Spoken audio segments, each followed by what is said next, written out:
Warning. This podcast may contain spoilers from whatever TV show or movie is mentioned. Please listen at your own discretion. Welcome to Viewers Anonymous.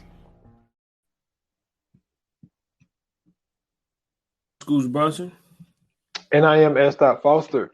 That's right. And this is the Viewers Anonymous podcast where we give our reviews and takes of movies and TV straight out of Hollywood. What's going on with you, brother? Can't call it, man. Just I guess you can say I enjoyed my 3-day weekend. You know what I'm saying? You know, we had Monday off. Was able to grill in between the storm. You know what I'm saying? Nice. Like it rained a little bit. Yeah. And then, you know what I'm saying, knocked it out real quick. And then as soon as I was done, started raining. So I was like, yeah, boy. I was like, I made it right in between the storm. but I suffered through that shit today, though. Like, yeah, one, like, dude, there's a positive and a negative about being off when you work for FedEx. Like, it's great to have a day off, but you going to pay for that shit on Tuesday, boy. Man, my truck was so packed, my guy.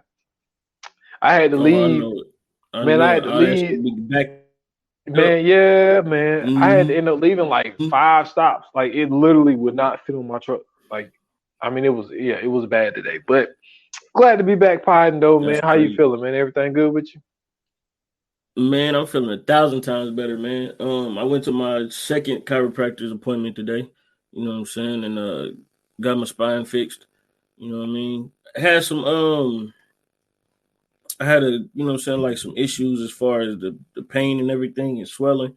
But that's actually been going down and everything. I'm back walking like normal. So, and then I could actually sit up and all that shit. So that's cool too. I go back to work tomorrow, so I'm excited. Cool. So that blew you back out. I'm not gonna say that at all. Yeah, I'm not saying that shit at all. That's hilarious. I'm not admitting to that at all, brother. Yeah, you don't know that. Yeah, not me. Let's just say my spine is fixed. That's what's up, man. Glad to hear the good news, man. Because, by the back. Something serious. For sure. Yo, before we get started though, man, I just want to say this real quick, man. You know, shout out to my guy Casey, man. You know, I went up to go see him this past weekend, cause like Casey stayed probably like an hour from where I stayed, and he was telling me like, "Yo, I got something for you." It was like, you know what I'm saying, I'm gonna come give it to you or whatnot. And I was like, well, you came to the housewarming party, I'll come to you this time. And so I went up to go see him, and my man gave me, you know what I'm saying, my very first vinyl. You know what I'm saying? I never had one, and I don't even have a record player, but now I'm gonna get one. You know what I'm saying? He hooked me up with The Alchemist, you know what I'm saying, my favorite producer, man. This thing of ours, Volume 2, and limited edition and all of it, man. Like, you know what I'm saying, the vinyl's yellow. Never seen no shit like this before in my life. So I just want to give him a shout out real quick, man. Say I appreciate, you know what I'm saying, hooking me up with the vinyl album. And we worked on a few things, but he's also still working on this one competition thing. So I don't know how quick I'm gonna get this stuff that we worked on, but I just wanted to say I appreciate it, my guy. Man, I also want to extend appreciation to him as well, man. He sent me a bunch of vinyls as well. You know what I'm saying? Some classic Red Fox joints, and then a bunch of other classics on top of that.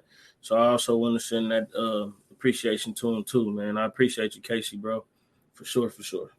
Yeah, because I know he always listens to the pods, man. So I appreciate his support. So shout out to my guy Casey, man. Be on the lookout for some new music. I told him we gotta get him on here, man.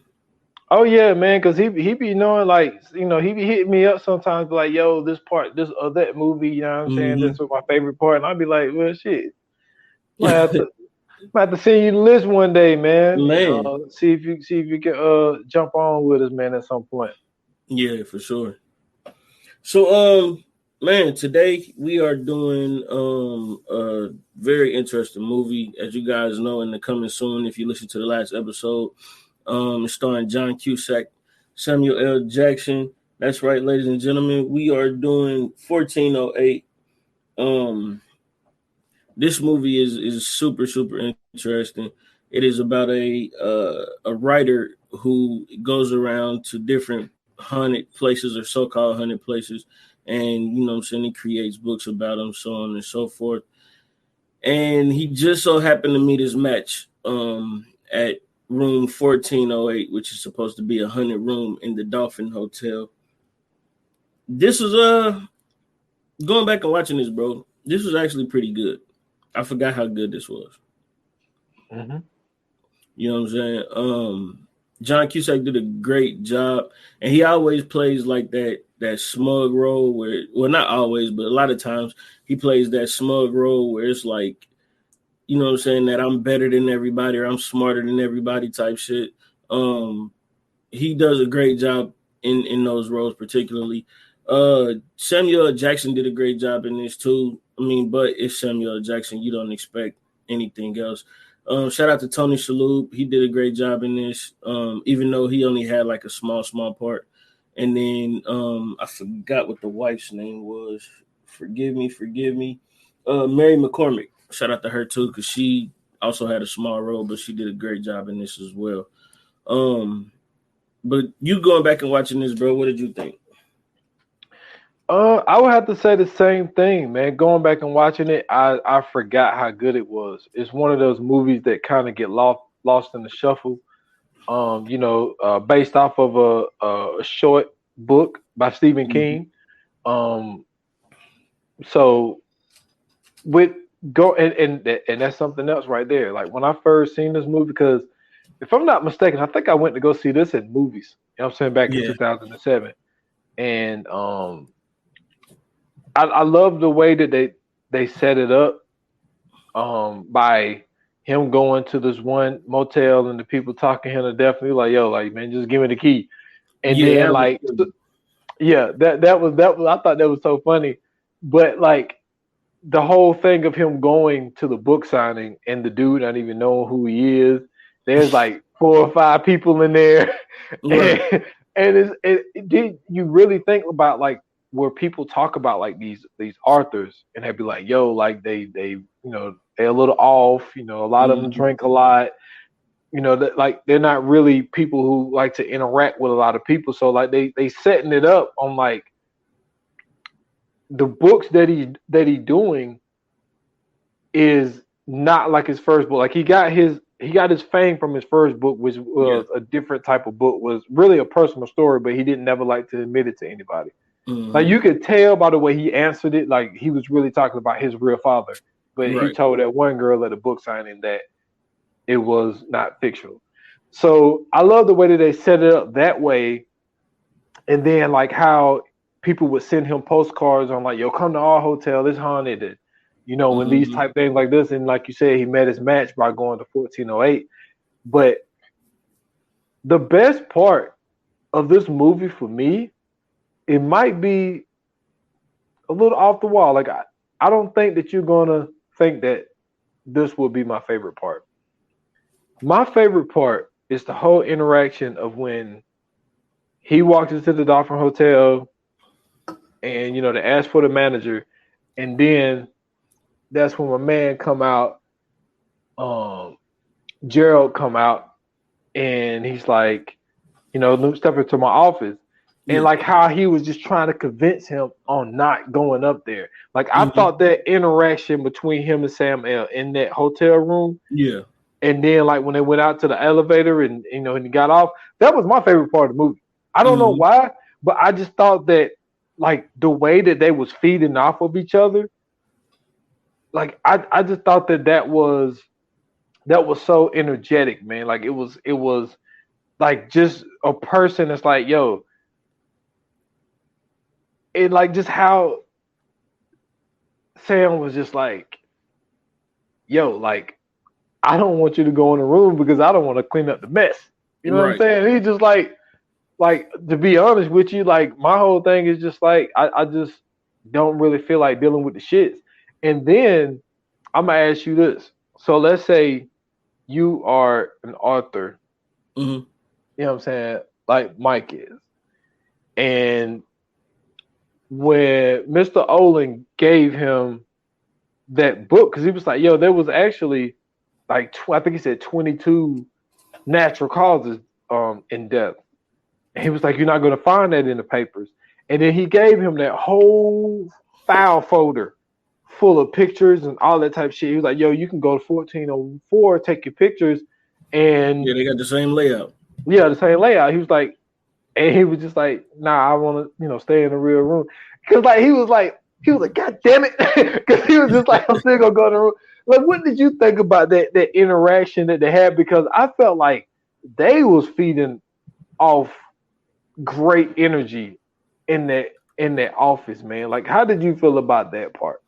For me, I thought that interaction was great only because that's really the only real interaction we get in this movie, because most of the movie is just Cusack being in the room and basically experiencing everything inside the room.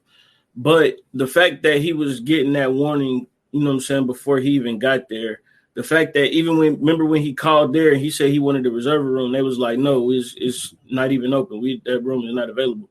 And he was talking about next year and the room still wasn't available. So it kind of lets you know that they had been aware of what 1408 had to offer. The fact that him and Cusack was in that room and he was basically doing everything in his power to convince him. He even offered him a bottle of some super rare scotch, and he was just like, "Yeah, I'm still gonna go in there." You know what I'm saying? Like that just kind of lets you know. And then not even the fact that he was just trying to warn him, but he kind of was on par with everything that that Ilsen was kind of giving him as far as all the information. He kind of knew everything about the room just as well. So he was just as aware as what was going on in that room as Ilsen was with all the research and everything else he did. And then even him giving him the information of the 22 natural deaths. And I think he said that pushed it up to 56 deaths total. Yeah. And he was just like, yo, this is some real shit. This ain't nothing that you going to go somewhere and you're going to go in there and then it's not what you think it is. Because he even said that himself, like, yeah, this isn't the same thing as somebody sending you a postcard from some hotel so they can get more business, going. He was like, I don't care about none of that shit. I would just rather not have to deal with another death on my watch. And he was telling them that the whole time he's been basically there and managing that hotel, it's been so many deaths and he had to, go through all of that. I thought that was a super important piece, because later on in the movie, even though it's not the real Samuel Jackson, they still have some sort of interaction, or whatever the entity was in that room had as Samuel Jackson had that, interaction with him and while he was in the room. And I thought that was important too, to then go back to that and, and them have that moment. And then when it pans out, you realize that he's just talking to the fucking refrigerator. Yeah, that was hilarious. You know what I'm saying? That was hilarious. Like when because you could see him, and then they went to Mike, and then they went back, and you just see them drinks in there. Mm-hmm. He was just yelling. I was like, yo, like to perform, and that's another thing. Like to put on a one-man show. Mm-hmm. That's not an easy thing to do. Right. And but a lot of people don't know. Like John Cusack was like a child actor basically. So he's been doing this shit. He's been doing this shit for a long time. Like he's been in it for a very long time. So he's very well versed at this. But for it to basically be like a one-man show, but also like you said, the whole interaction that he had with him on trying to tell him like, yo, like I really don't want you to go in this room because I don't want to clean up the mess. Right. It was like he had so many warning signs of like, you know what I'm saying? Like you had the phone call, like you said, where he kept naming dates and they was like, it's not available. Then he gets there, the management tried to talk him out of it. Like he's offering him $800 bottle of cognac, and he still want to go up there. He give him all of the file papers to not go up there, and he still goes up there. And then your favorite interaction, you know what I'm saying, when he needed the thermostat fixed. Oh, man, that motherfucker said, yo, I'm not coming in there. He said, motherfucker, all you got to do is tap that little mercury thing. It'll cut right on. I'm not coming in that motherfucker room. He said, no, he said, hey, he opened that door. He was like, he said, so is it too hot or too cold? He was like, what do you think? He's sweating Yeah. like crazy. He was like, so just come in here, the box is right here. He's standing at the door just looking. Mm-hmm. He's like, it's all you gotta do is take 12 steps. Like, man, I ain't going in there. Hell no. He said, but also the other warning was he was like, man, nobody's been in that room in 11 years, so it must be filthy. He was like, nah. He's like, we send a staff in there once a month. Mm-hmm. We do a thing where, they go in there in pairs, they stay together, leave the door open. It's like they clean up the room and then they leave out. And he was like, there was one incident where the one girl got locked in the bathroom for like 5 seconds and she came out blind because she stabbed her eyes. So like and she came out laughing after doing it though, which was super important because remember when he was on the ground and later on in the movie during the fire, he was laughing too. Yep. So it's like all of these signs of like, you know what? I mean, if it's this many people, but I think that he's been involved in because the way it looked, he's been to a lot of places that are quote unquote haunted. Mm-hmm. So he hasn't came across anything like 1408. Right. So with all of that talk, he's like, man, y'all full of shit. I've heard all this before. Mm-hmm. You know what I'm saying? This ain't going to be any different from anywhere that I've been. And like once he figured out that this room was different and that motherfucking countdown started. Oh man. Yo. I still don't understand though, and maybe you could help me out with this. I didn't understand the significance of the "We Only Just Begun" song. Because at first, the first time it happened, when it first happened, I'm thinking like, okay, that's whatever the room is trying to tell him like, yo, this shit just starting. Don't worry, we about to get some shit started in a minute. But it kept playing over and over again. And I was like, well, what is that? Why is that so significant that the song keeps playing that way?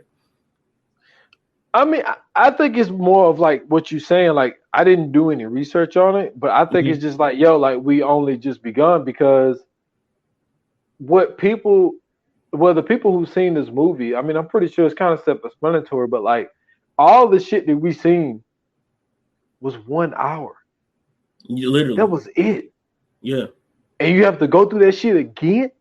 Mm-hmm. Like, it's one of those things where you can see like, yo, I can see why people would kill this. And like even Mr. Olin was like, yo, nobody's lasted over an hour.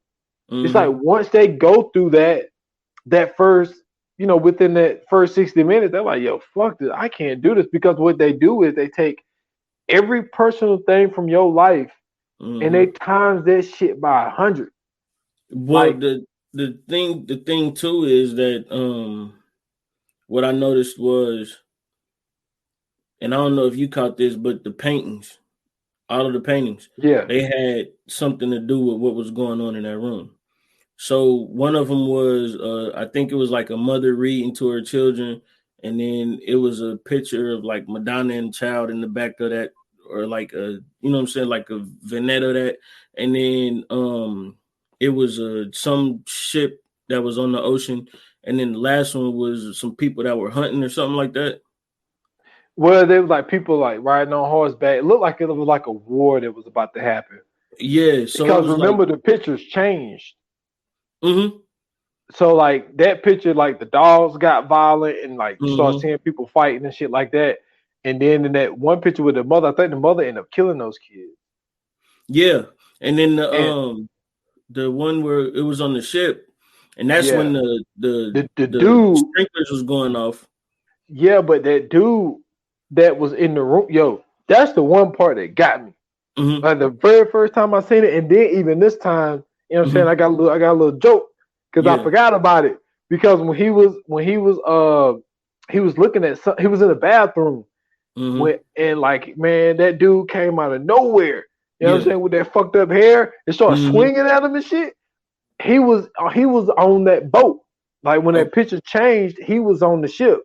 Okay. So like apparently he had something to do with that ship that tied into that room because he popped out twice in the movie. But yeah, like I just think that to really put yourself in Mike's shoes, like, how long would you fucking last in this room? Because you have to take every like the bad situations that goes along with the room. That's one thing, but one or two bad things that happen throughout your life that you don't want to revisit, you have to face that shit again. Well, the thing was though, like I know he said they never lasted an hour, but you gotta remember he lasted over an hour. Yeah, he made it an hour, but it's just like if you book. So I'm guessing the way that the room works, I'm guessing it's like, okay, so you check in, but check out is at 11 a.m. Let's say check out 11 a.m. So if you check in at 8, like, look how many hours that is. Are you going to be able to go through that shit? Because you can't try to like, all right, you know, I'm gonna sleep this shit out. Nah, buddy, like it ain't that easy. Like you ain't gonna be able to do that. And the thing was though, like for him, it wasn't even a thing of he was going to sleep. It was a thing of experiencing the room to begin with. So that's really what he was there for anyway, is to see whether or not this shit was, you know what I'm saying, a myth or it was real. And the fact that he lasted over the hour, I thought that eventually, you know what I'm saying, he was gonna break down, especially like when he went into the bedroom and saw the noose. I thought he was gonna break down, and he didn't. You know what I'm saying? And when he seen the noose, he came to realization of, oh yeah, I forgot. This is what I'm here for. Like, this is what this room does. This room wants to drive you to the point to where you can't get out of it. It's not gonna let you leave. So the only way for you to leave, or the only way it feels like you can get out of it, is to basically kill yourself. And he basically fought it back. Yeah, he definitely did that. And then he tried to be reasonable in the beginning because he was looking out the window, and then like he came and he turned his head, and then like there was he looked out the window, and then he went into the bathroom and he messed with the tissue paper thing, and then he went back. There was 2 chocolates on the bed. He was like, "The fuck." He was like, who came in? Like, who basically came in here and put these chocolates on here? So he grabbed one, ate one. So then he went back in the bathroom and he saw the toilet paper thing was fixed. He was like, whoa. He was like, hold up, man. Room service can't be that good. So he's running through like, did they come in here? And it's like they're giving you like these little signs, and like he was trying to be reasonable. Then it got to a point of like, nah, like there's actually something supernatural going on in this room. Yeah. And like you said, yeah, this is exactly what he was looking for. He was like, but I didn't think that he thought that it was going to get that bad, that fast. I don't even think he believed it at first, because remember, he was like, well, it would have gave them enough time to go in the bathroom and then go in the living room, and he ran in the living room, wasn't nobody there. Yeah, like he tried to make sense of it, but I think honestly, I don't think it got real until. Because like, even though when that window shot in his hand, that could have been an accident. But when he went out that window and tried to walk those 12 steps or 10 steps that he did to go to the next room and then looked and all the windows was gone, yo, he's like, okay. I don't think even then it got. I think it got real to him where he realized what was really happening when he tried to call his wife back through the laptop. And then he was talking, and then the room took over his part of the video, and then it started winking at him, and you know what I'm saying, grinning at him. And I think that's when he realized, like, oh shit, this shit is for real, for real. I don't know, because so that was the second time, because you also got to remember he tried to go up to the vent, and he went up to the vent, and then that old man was up there chasing his ass in the vent, and he kicked him in the chin, and his damn chin went off to the side. Well, he kicked his whole head off. Turned into dust. That's another thing too. Like it that was crazy to me, because it was like, yo, this room is really doing everything to keep this motherfucker in there. Like it's really no escape in that room. Yeah, they're just like when he looked at, because they put the little map joint up on the door, and that's when he saw, okay, so 410 is over here, so. You know, I could take 12 steps and then take me to the next room. When he came back in, he looked at that map, and all it showed was 1408. That was it. Yep. So it was just like the room is telling you, you ain't going nowhere, my guy. Like you stuck here and you're gonna have to eat it. Yeah, and then the crazy thing about the map is when it took him back to right before he got there, when he was in the where he went to the post office and then went to the diner. When he went there, he didn't see the postcard. So he went back to the post office to ask the dude if he seen the postcard or whatever. Dude didn't see it. And then he'd seen the guys working or whatever. And then next thing you know, they start tearing up the room. And then in the midst of all that, he looked and he seen the same map sitting on the wall at the post office. Yeah.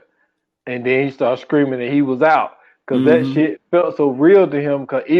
Because how that even started was because when the movie started, he went surfing and ended up looking up at this one of those plane things to carry those messages, Mm-hmm. and he ended up getting hit by a wave and went underwater. So when he was in the room and all that water came, it resembled him going under when he was surfing, and then that's when the whole events that you were just talking about happened. Mm-hmm. And it's just like, and that right there to tease somebody that way for Mm-hmm. you to sit there because they actually took an event of like, yeah, this is where you were. This is what really happened to you. Yeah. So it's just like, that's kind of like waking up from a dream from a place that you actually just went to and you're like, damn, did I really do that or was that a dream? You know what I mean? Like, you don't have those a lot, but you have those every once in a while where it's like, yo, like, it could be a situation. Like, for instance, right? We could be sitting here, like I can have a dream that we sitting here potting about a movie. Mm-hmm. And then I can wake up and be like, damn, did we really do that movie? Or was It's I like, potting for you real? get that feeling of deja vu. Yeah. And like Yeah. and that's why he thought that he was out the room. That's fucked up. That might have been the most fucked up thing that did to him. Was actually making him believe that he was outside of that damn Well, room. I think that because, and you got to remember, like when he had the conversation with Sam in the room before he got there, he was like, "Yo, I don't believe in beasties. I don't believe in ghoulies and none of that." And he said that's only a thing that make us believe in a God who won't save us from any of it. And you know what I'm saying? Like that lets you know right there, like the trauma that he experienced with his daughter, which we later on find out that his daughter had ended up passing. Like we learned that that's what kind of, between his dad, his daughter dying, and everything else, kind of had him in like this real cynical, place where he didn't believe any of this stuff. Like he seemed like he was an atheist. Like he didn't have any belief in afterlife or like, life and death, heaven or hell, none of that. And it seemed that it had to take him there just to get him to kind of break down and, get in it. Because it was like at first when everything was happening, that's why I said, to me, it didn't seem as if he believed in it. Because when he was telling his wife, call the police, I can't get out this room. It just seemed as if like he still didn't really believe. It just felt like they were, like kind of keeping him in there. And then once he seen that video to where it started, he was winking and laughing or grinning or whatever. To me, that's when it really hit him like, oh shit, this shit is for real. Because now it's like I'm seeing for myself now that something is going on outside of this. Because like for the sprinklers that hit in the middle of you calling, you could kind of rationalize that something could have happened somewhere else, whatever. Yeah. But when you see yourself in a corner, in that corner box, and then you talking to your wife, and then it take over, and then it start talking for you, and then it's like, oh, okay, this is not what was supposed to happen.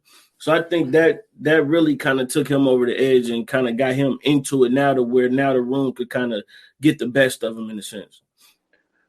Yeah, but you also got to go back to why he had those beliefs. Mm-hmm. He had those beliefs because he told his daughter, his daughter was talking, they was having a conversation because his daughter ended up having cancer. Mm-hmm. And so she's like, she started talking about heaven and all this other stuff like that. Mm-hmm. And her mom is like, yo, it's a beautiful place, this, that.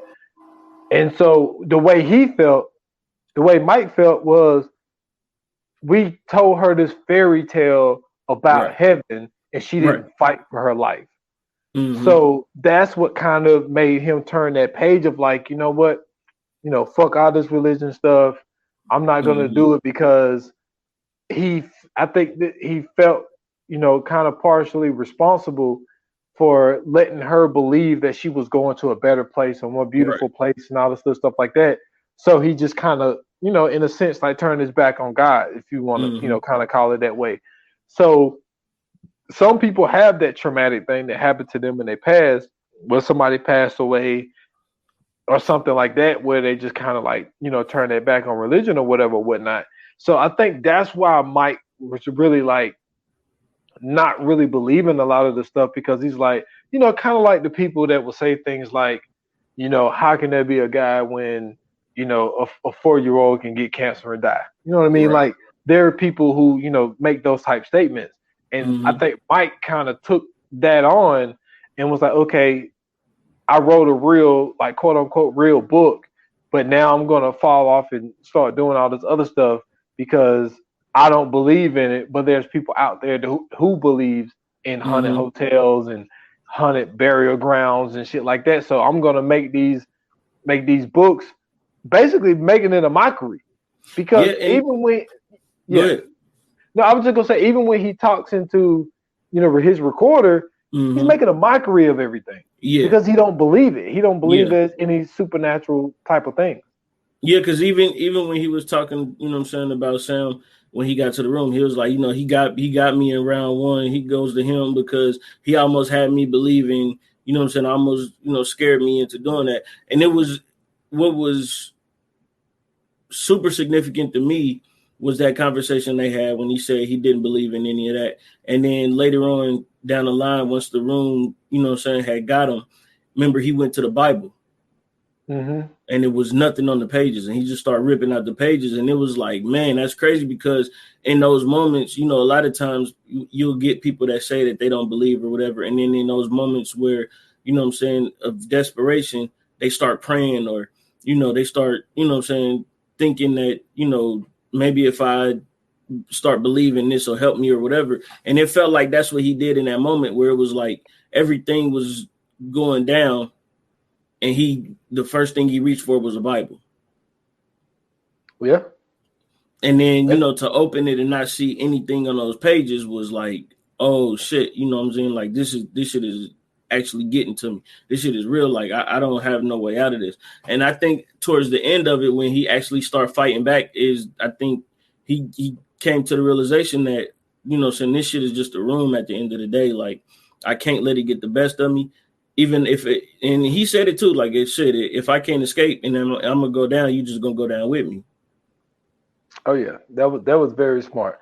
So let's jump off of it real quick, because I got a question to ask. Okay, so first I want a yes or no answer, and then I'm gonna elaborate on it, and then I'll let you come back, right? Okay. Do you believe that a room or a hotel or something that can be haunted? Yes. Okay. So have you heard about, like, there are NBA teams, the NBA players, who won't stay at certain hotels because they say the hotels is haunted. They say that there's a hotel that teams used to use when they would travel to play Milwaukee. But I think Milwaukee and Indiana, I believe, if I'm not mistaken, that there was a hotel that they used to use. And like there are NBA players who have like stories of like, yo, this happened to me when I was in this room. And, so it got to a point where like the team stopped using certain hotels because of certain events that happened in rooms. So what you say yes, then that means you believe that. Yeah, 100%, man. I mean, like, because my thing is, it's a lot of unexplained phenomena that goes on, in the world. And sometimes, people, to me, I feel like when people say stuff like, oh, it's a demon or it's an angel or something like that, that's just a way of comprehending something that can't be explained, right? Yeah. And I think that's what religion ultimately does, is it basically helps us comprehend things that just we don't have the necessary knowledge to understand at that moment. But I do believe that, I wouldn't say ghosts or, like spirits or nothing like that, but it's certain energies and shit. That's the way I like to explain it, at least. It's certain energies and stuff that you could feel, when you enter a room, or like, when you enter a room, they say, oh man, you can walk in and you can feel the tension. You know what I'm saying? To me, like you could really feel those negative vibes. You could feel those positive vibes.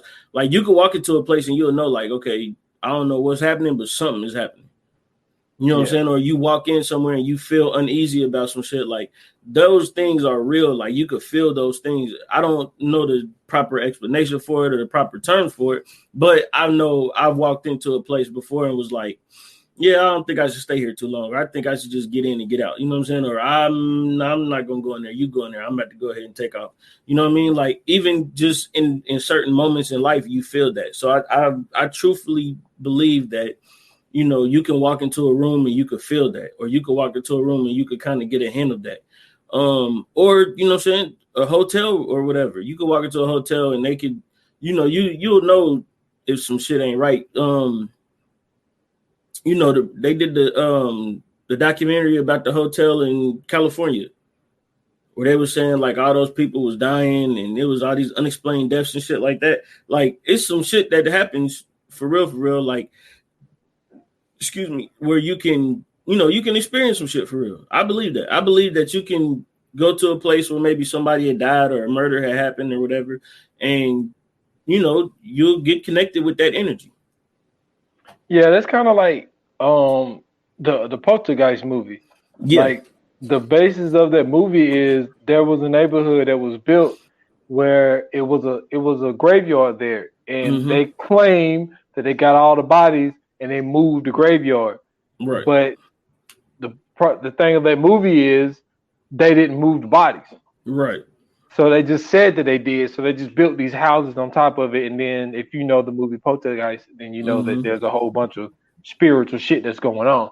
Right. So like, yeah, I'm kind of with that too, man, because it's like that's the one thing about like, even because, you know, I'm a huge history person, and like a lot of stuff, like when to think about, you know, the back, because like I'm in the South, you know what I'm saying? That was real battles down here, you know what I'm saying? Like we got one that's like right literally down the street from where Casey stayed. Like there's a Cowpens battleground. Like that's where one of the battles went down, you know, for the Civil War, whatever happened in Cowpens. And it's like to think there was a lot of fucking bodies, yo. Yeah. And all they did was just dig big ass holes and just threw a lot of these people in them, you know, kind of the same way they did the Holocaust, the same way they did, you know, slavery. So it's just like to think that, I mean, that's the whole thing of, you know, when you think about hurricanes, like, you know, they say that it start from the, you know, the Cape of Africa where slaves were being picked up at and follow the same trails that it does when they come back here. A lot of people, that's why they give them names, but they kind of feel like those are old black spirits, you know what I'm saying, coming back and, you know, fucking up some shit, causing some havoc.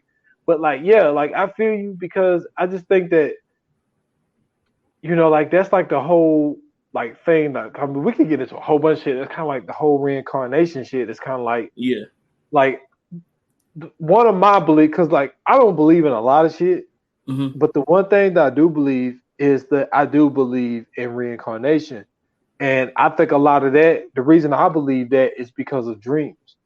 Because I don't understand how I could be in a dream and I know this person, and in the dream it feels like, yo, like you are my guy, or you are my girl, you my cousin, you my brother, like the shit feels so fucking real. And it's like I had this one dream, and it's like, dude, I still can vividly see this dream to this day. I had this dream when I was a teenager, where I was in New York. I've never been to New York, by the way. I'm in New York, and I am in a studio apartment. Dude, I can hear the traffic. I can smell gas, like from the whole, like, cause I looked out the window and it was just a whole bunch of cabs, and I could see the fire escape. And it's like, it felt like the realest thing ever. Still to this day, I'm 37 years old. I had this dream when I was like 14. It felt so fucking real. And it's like, yo, that had to be somebody else's life. That has to be somebody's memory, because there's no way that I can feel like this feels so real and I've never been there. Like, that's one of the reasons why I believe there could be sounding psycho, but that's just one of my beliefs. But I think a lot of that ties into. I don't think it does. Oh, go ahead, go ahead. More Oh no, I'm elaborate. saying, yeah, I don't think it. I don't think it does. I don't necessarily believe in reincarnation, um, because that the system of reincarnation as we know it is that's kind of weird to me. But I truthfully believe, due to science, and science kind of explains it to me the best way, is that energy can never be created nor destroyed, right? So I feel like that we are all a part, like we are all in this system of Earth, right? And you know, they're like, even in religion they say ashes to ashes, dust to dust, from which you came you will return, as above so below, or whatever. It's all just the same thing. Is like, you come from the earth, you're going back to the earth. And I feel like that since energy can't be created nor destroyed, I think that it's just, we're all just constant recycle energy of earth, right? So, some people will say you might die and then come back as an ant, or you might die and come back as a deer, or you might die and come back as another person, or whatever the case may be. I think that it's just, once we're gone, we're never truly gone. It's just that whatever this physical part of us is, but I feel like our energy is going to constantly keep going until, whenever. It may never be a ending or whatever. We may be a collaboration of a bunch of different energies, or, well, I mean, we are technically a collaboration of different energies, what I'm saying, because parents and grandparents and all that. But what I'm saying, like, just in general, like, I just think that it's just a bunch of collaboration of energy. And so once those energies happen, what I'm saying, they expand into whatever form it, what I'm saying, decides or the consciousness decides to take on. You might be, what I'm saying, like I said, you may be a lion, and then, the lion dies off and now you're a human being or whatever.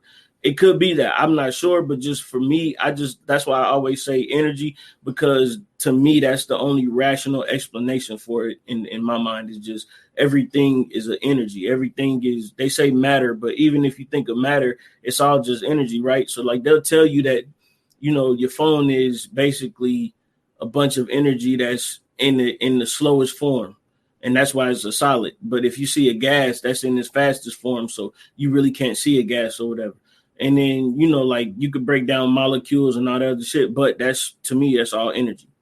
You know what I'm saying? So Yeah.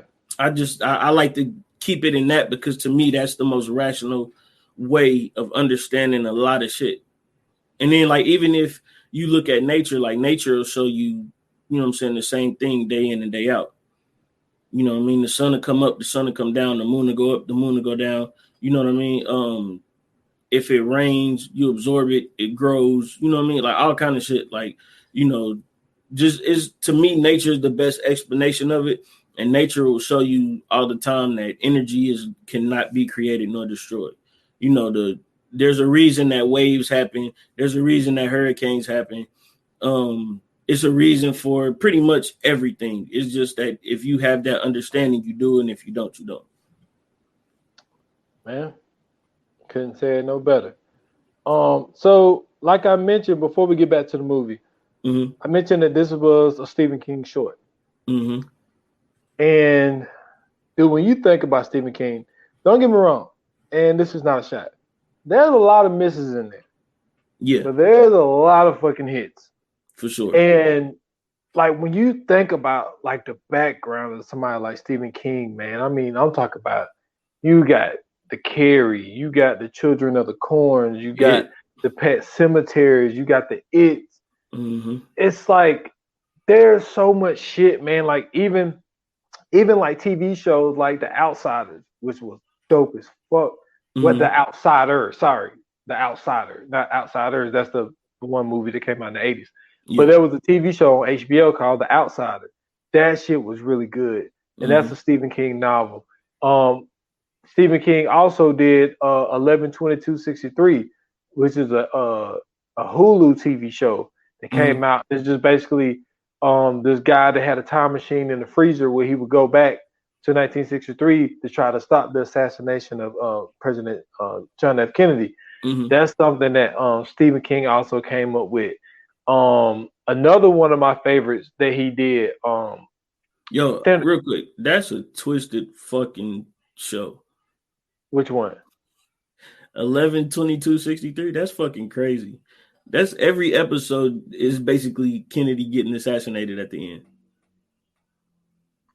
Well, the way that they set it up, like the dude ended up going back one time where he had to stay back there for like Oh, 2 so it's years not or he some don't shit. No, no, okay, no, no. okay. It's like he ended up it's your boy James Franco. Like Okay. he ended up the guy diner, it was a diner, and like Mm-hmm. his freezer would take you back to 1963. And Mm-hmm. something happened. I can't remember. I watched this show like 2 years ago. But he went back. He ended up going back to like 61. Oh, okay. And he went back to like 61 because he went, and then that's when he followed Lee Harvey Oswald. Because the whole thing is, at some point you're gonna see the connection. You know what I'm saying? Yeah. So like he ended up getting an apartment. He stayed like right next door to Lee Harvey Oswald. And the whole story of when he brought his Russian wife over. My man was talking to his Russian wife and all types of shit like that, trying to get intel on him. Yeah. Like it's a really good show, but I'm into this Kennedy shit. Yeah. But like Thinner was good. Came out in '96, man. With his Yo, didn't Stephen King write The Thing too? The Theme? No, The Thing. Oh, The Thing. Yeah, Thought, ain't that a Stephen him King or joint? was it John Carpenter? It might have been him. I'm looking right now. You also gotta remember he did Misery. Yep, that's a classic. Like I said the Children of the Corn. I said Carrie. Dreamcatcher. That's a fucking good one too. I don't think I ever watched that. That shit is nuts, dude. Yeah. You would fuck with that. You would fuck with that. It's like kind of like these aliens basically start taking over these dudes who went out to this cabin joint. Okay. Shawshank Redemption. Yep. The Green Mile. I didn't know that. Yeah, like that's what I'm saying, man. Like that's got different some hits, though. That's man. not even Stephen King's lane. Yeah, that's what I'm saying. And like, but neither is Shawshank Redemption. No. Yep. The Tale from the Dark Side, The Running Man, The Return of the Salem Lights, like they redid that a lot. Twilight Zone, The Mist, it's like 100. The Mist was horrible. It was all of them. The Silver Bullet, they got the new Firestarter that's coming out. And I've done seen that like 3 times. And then the Children of the Corn, to me, only the first 3 were good. The first one. After that, I'm on the first one. After that, I can't get with it. Dude, The Shining. Yeah.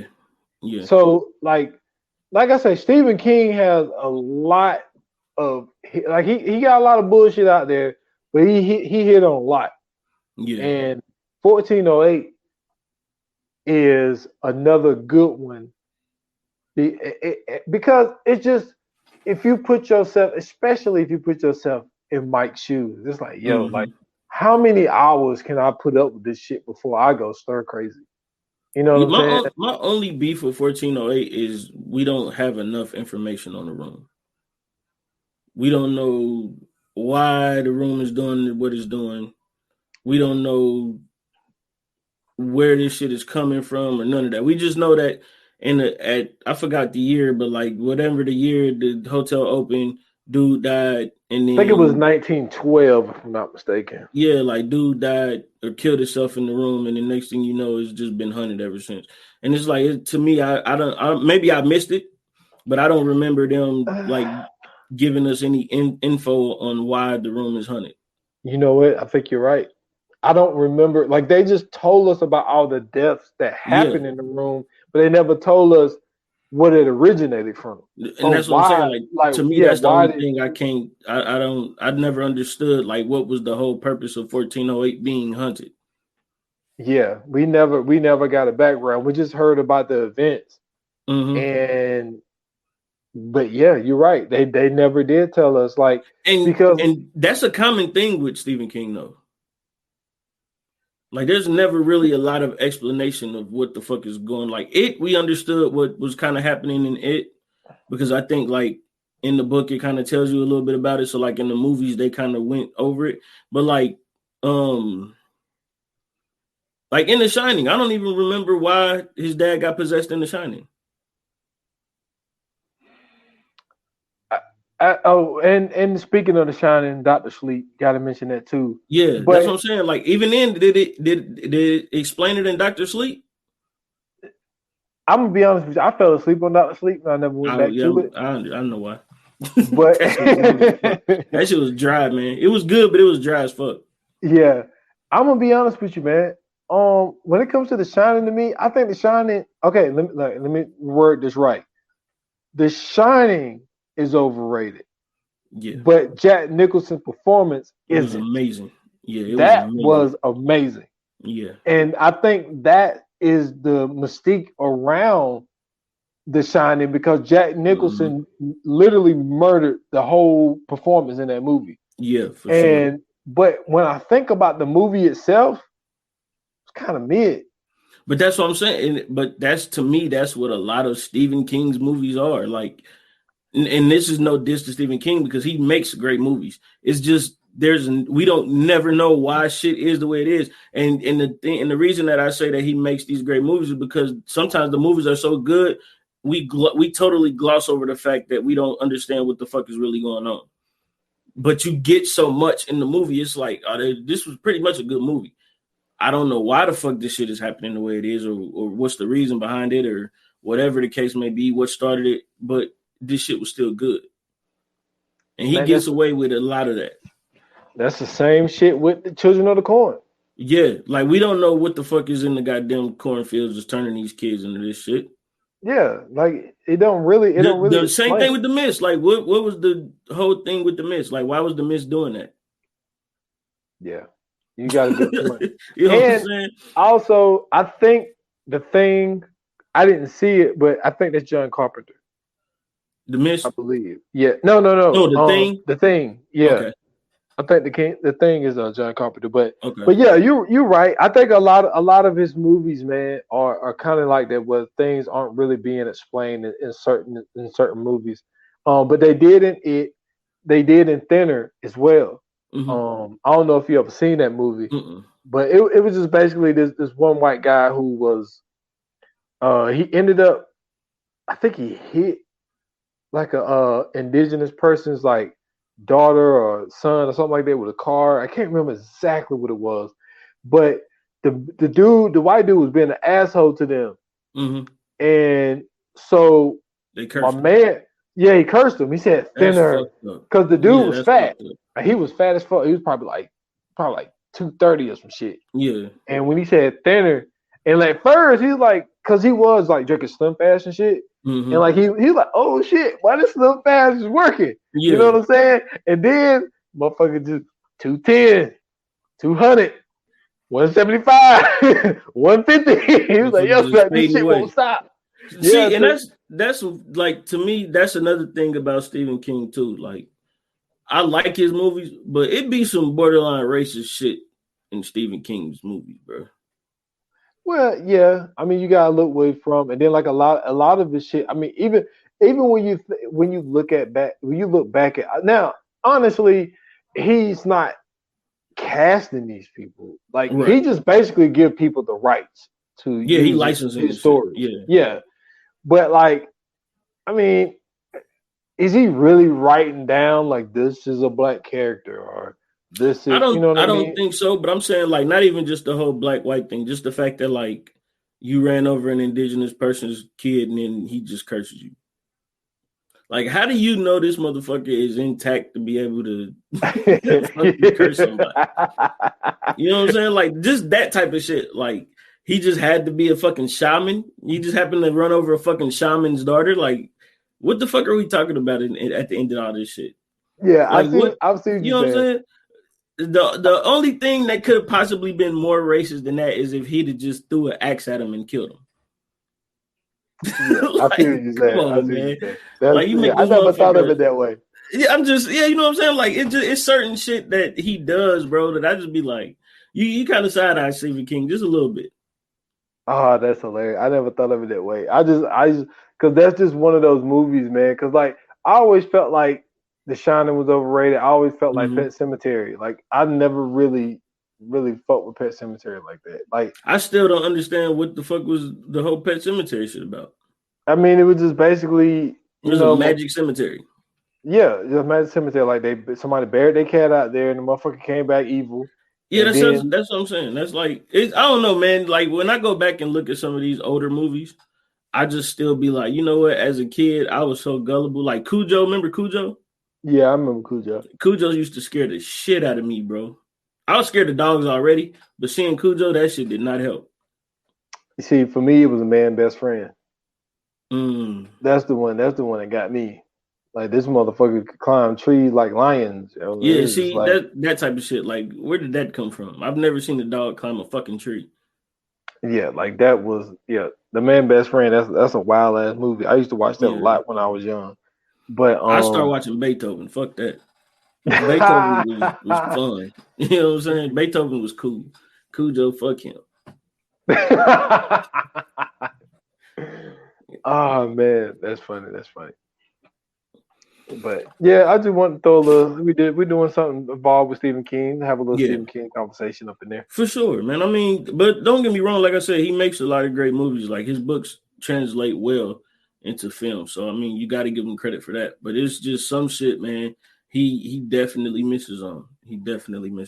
Oh yeah, I mean when you look at all his his credits, it's like there's a lot of just bullshit, but there's a lot of remakes. Like I seen Carrie like 4 times.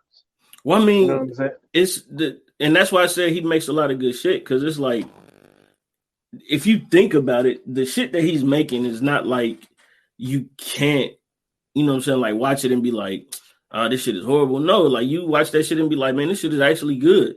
It's just the fact that like with Carrie, like we don't know why Carrie was the goddamn devil's spawn. We just know she got bullied in school. Next thing you know, this bitch got psychic powers. Well, she already had the power.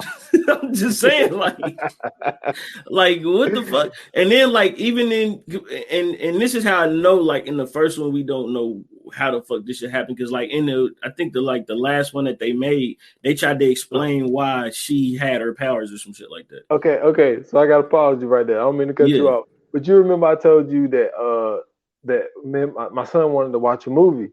Yeah. Right. That's what he picked. Carrie, the latest Carrie movie, yeah. I told you this dude is a horror kid, just like I was. I mean, y'all got that shit, man. I can't. It's certain ones I can watch, and then there's certain ones that shit bores me to death, man. Especially when they be like real long and drawn out. I'll be like, get to the killing. Because she don't do shit to the end. That's what I'm saying. She get bullied the whole movie. And then, like, it'd be little moments and shit, like she'll move a pencil off the desk. And you'd be like, oh, shit, this bitch got psychic powers. And then for the rest of the movie, she getting bullied. And then, like, at the prom, she kill everybody. You'd be like, man, we waited all the time for this. Yeah. But, I mean, if you think about the original Carrie was, what, like 78 or some shit like that? Yeah. So, I mean, that's why they kind of spiced up the new one. You know what I'm saying? They tried to give us some new little tricks here and there, but because they showed that her mom was really like a nutcase, but like with the Julianne Moore one, like she was fucking out of here, yo. For sure, man, yo, it was like boy, the all-time part in that movie, man, and I forgot about this, and dude, when I tell you, I busted out laughing.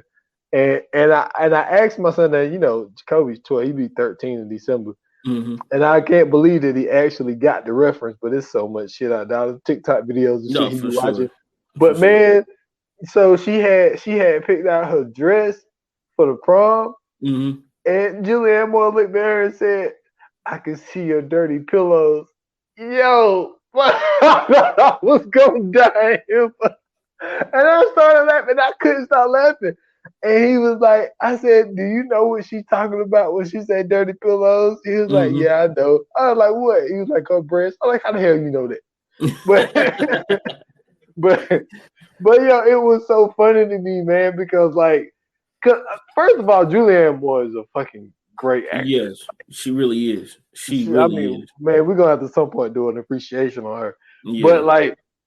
But like she was, I mean, I bought it. Like she was nuts. Like she Mm-hmm. was like nuts over But that. that's not the first. That's not her first role playing that though. Like playing that crazed person. That's Yeah, really not her first role. Like to me, she does a great job in that role. yeah, she did it in The Forgotten. Mm-hmm. You know what I'm saying? Yeah, That was she's done a bunch of those. But I mean, like, see, and even in that one though, it kind of made sense because like her mom was like this super ultra Puritan lady that was like, you can't do anything. She wanted to wear like her whole body covered up and all that shit, wear bonnets and shit. Like that's why I said it was like semi-cultish the way her mom was. And then when she finally started getting out and kind of getting friends, or so she assumed to be friends, like then you kind of see her get like a little modern, and her mom was still like in this fucking 1500s state of mind. It was just like that contrast is just so fucking weird. That's what they need to do. They need to make a horror movie about the Salem witch trials again. I wouldn't mind seeing that. Yeah, I wouldn't be mad at that. That would be fire. But y'all, I promise y'all that all ties into 1408 because of Stephen King. For sure. So I guess we ready for the flames? Yes, sir. Let's get to it, man. Yoga fire. Yoga flame.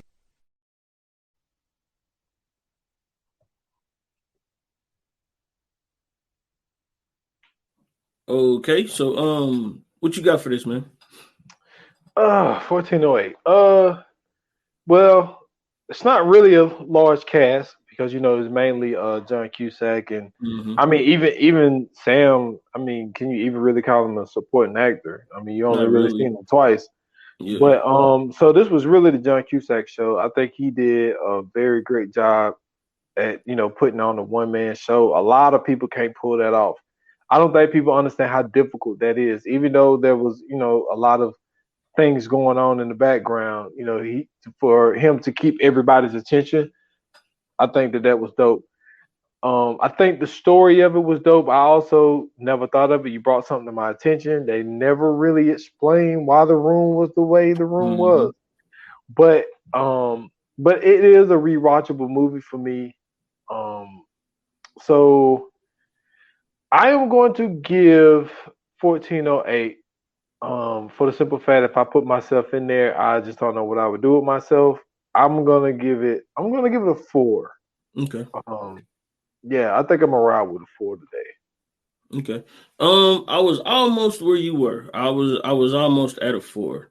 And because of the fact that we don't really know the origin of what's really going on, we just kind of see everything for what it is. I'm going 3.5. The cast, of course, is great. It's always good to see guys like Tony Shalhoub and Sam Jackson and everybody else. Cusack, of course. But the reason I was going to give it a 4 was because of Cusack's performance. He's really, like you said, he's really in this movie by himself. He's really, most of it is just him in the room, and that's a little hard to do. And a lot of people, I don't think that they can really pull that off. So for him to actually, make that happen is really showing how great he is, and it really shows his chops of how well of an actor he is. So yeah, I'm gonna go 3.5. I ain't mad at it. I almost went there, but then I just thought about, what if I was in that room? I don't know. It'd have been a wrap. It'd have been a fucking wrap for me, buddy. I'm not gonna lie to you. I wouldn't have went there to begin with, though. Oh yeah, I'm not one of those type of people. Hey, even if like he would have convinced me, like when he would have like this is I'm gonna give you this foul thing, put you in 1404. I'd have been sold. That and Cognac, he had me. Yep. Oh yeah. I'd have interviewed him for real, and left that shit what it was. Because remember he recorded that conversation. Yeah, that's what I'm saying. But like even that though, just the fact that he knew all that shit, I'd have just sat there and interviewed him. I'd have took the files and the cognac and got the fuck out. Because at the end of the day, he really wasn't like, even though he was staying in these places, the fact that he didn't believe in none of this shit, it really, to me, I feel like didn't make a fucking difference whether or not, you know what I'm saying, if he stayed in there or not. He could have just made the fucking story up just from the files in the interview, and it would have been the same fucking thing. At this point, I mean, what difference did it make? It wasn't like he was, you know what I'm saying, like super into this shit, no way. So, and that's another thing, like, I didn't get why he was so adamant of staying in the room. Yeah, I'm you know with what I'm you. saying? Yeah, I don't know. Like it seemed like it was a a thrill thing. Yeah. But let's get into the coming soon, man. Let's do it. Coming soon to own on video and DVD.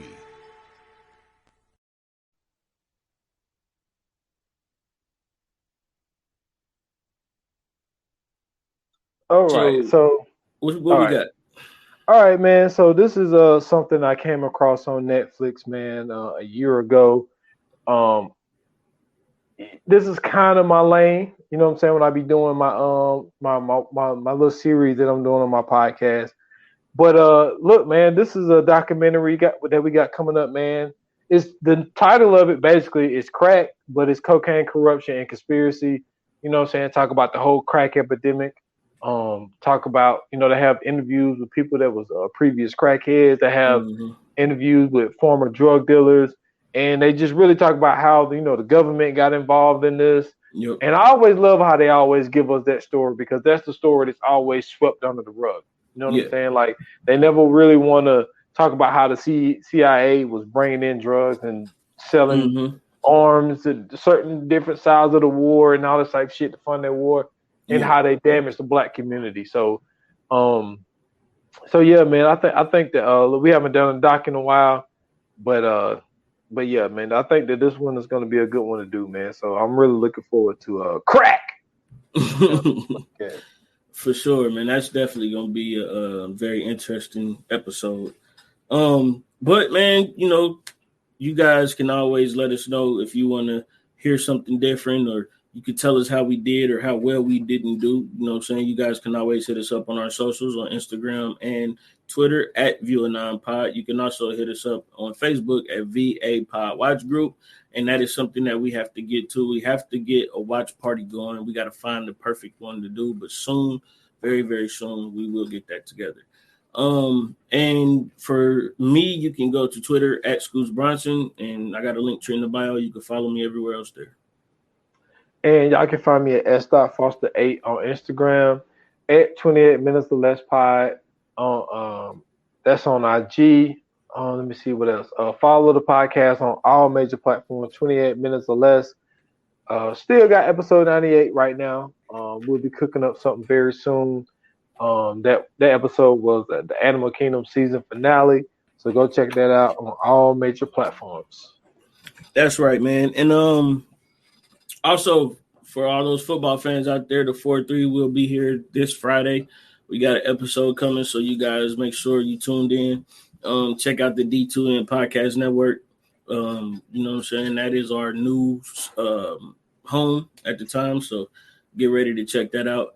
And thank you guys for tuning in. Thank you guys for listening and watching. As always, it is greatly appreciated.